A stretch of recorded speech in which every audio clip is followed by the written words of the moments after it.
লাল টুকটুকে একটা পরিবউ হয়ে গেলাম। বিদায়ের পালা যখন আসে যেরকম অনুভবটা হয় সেরকমটাই হলো।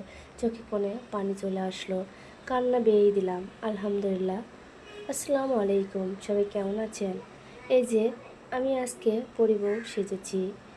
একটু মনের ভিতর খারাপ লাগলেও, সারাদিনের ক্লান্তি ভুলেও এই শাড়ি পরে যখন পরিবউটা হয়েছি তখন মাশাআল্লাহ অনেক সুন্দর লেগেছে।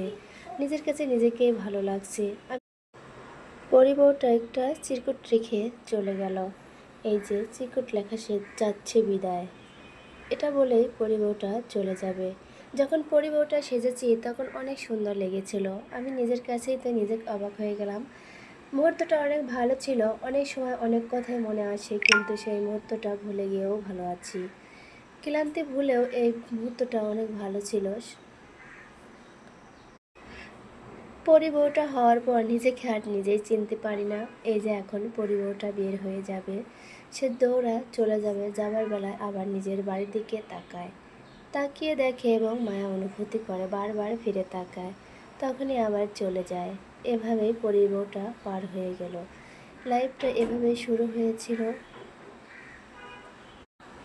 যত বাধাই আসুক না কেন, পরিবউটা যেন সুখে থাকে, ভালো থাকে, এটাই দোয়া।